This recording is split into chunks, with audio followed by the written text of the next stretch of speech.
Hey folks, David Stewart here. Let's talk about this thing here today. This is Delicious in Dungeon. This is Volume 1. If you've never heard of this before or seen it before, it's basically a cooking manga meets lit RPG. If that sounds a little bit crazy and weird, well, definitely this is a crazy, weird, and wacky little manga. But I wanted to share it with you guys because I bought it on a whim based on a suggestion. I don't know who suggested it to me, I don't remember. But it turns out it's a very funny and entertaining manga, and visually it's something that I really like as well. But who ended up liking this the most was actually my son. This is something that my son loves to read with me. He loves the stories of the adventures, killing, and then eating monsters. That's the basic format of all the stories in this one, as well as in the second volume, Volume 2.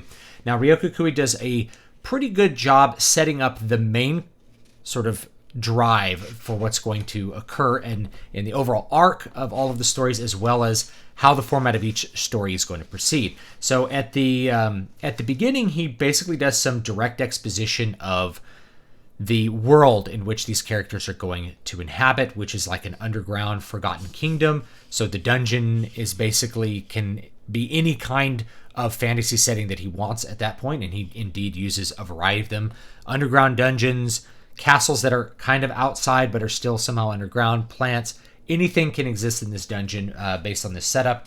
And it creates both a possible final goal, or a reason for all the adventurers to be delving into the dungeon is whoever defeats the magician basically will get to own the kingdom. So that's going to attract lots of adventurers. And then you have, immediately following that, you have the setup for the main conflict and the creation of the format of the manga, which is that a dragon eats the main character Laios' sister, and they have to basically go in and get her out of the dragon's stomach and possibly resurrect her.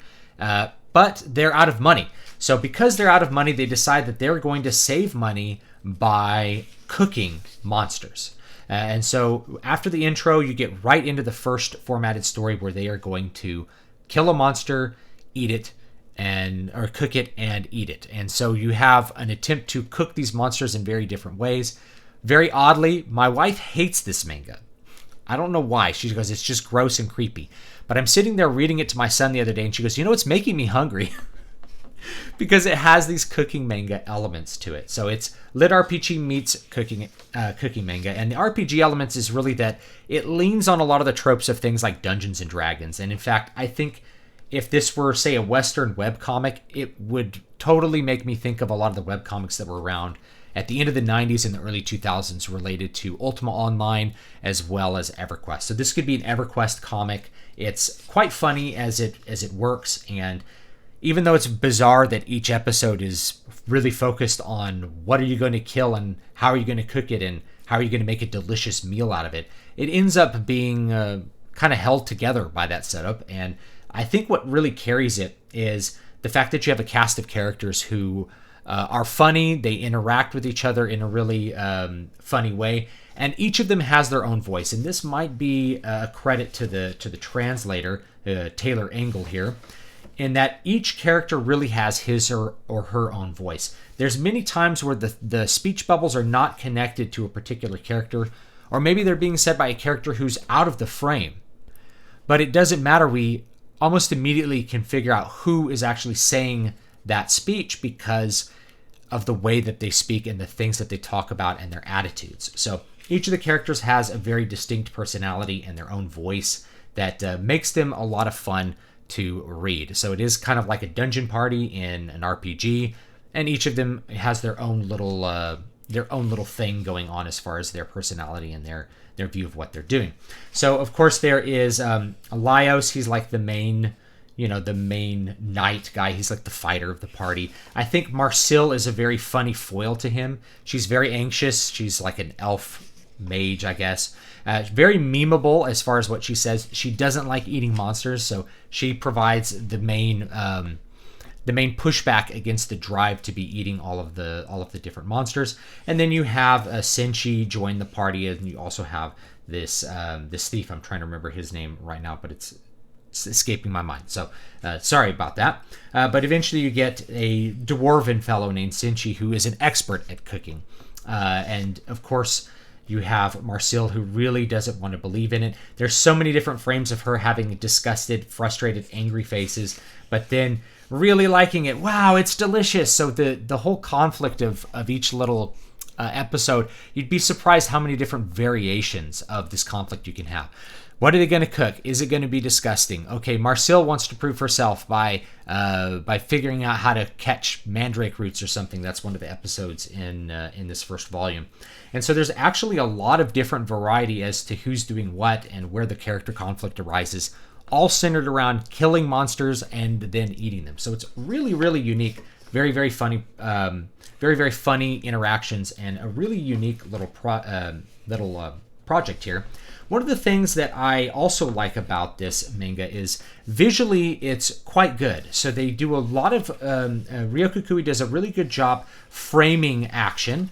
He does a really good job showing what you need to show and showing movement, showing action, showing reactions, telegraphing emotion in all the faces, as well as having details of a fantastical environment.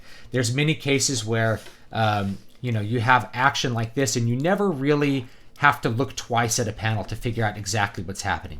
You have Senshi cutting off a snake head, this is like a basilisk, which is half snake, half chicken, and then you have Laios cutting off like the chicken head. You never really have to look twice at any panel to figure out exactly what's going on as far as the action or what a character is thinking as far as emotion. Even the very muted Senshi as far as his emotions is really easy to figure out what's going on here. And part of that is the manga style, I think, is very well adapted to telegraphing emotions very efficiently.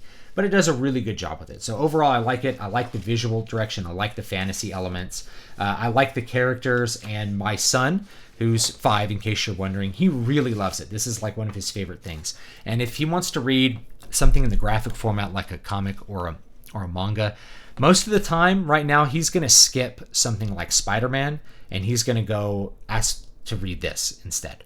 That's just where he's at, and that's what appeals to him. He loves the kind of RPG setup, and he loves the characters, and he thinks they're really funny, and he likes the fantasy and the fact that they're fighting monsters all the time, including living armor and all sorts of things like that. So quite a bit of fun. That is Delicious in Dungeon. Of course, that's volume 1. I also bought volume 2 because my son enjoyed this so much. So you can check it out and see if it's something that entertains you as well. Very funny and really very well executed from a storytelling perspective with each episode, as well as the arc in general, as well as very visually appealing and very easy to read as far as manga goes. The visual aspect of it is no slouch, even though it's a very silly and kind of ridiculous setup. So thanks so much for watching, and I will see you guys next time.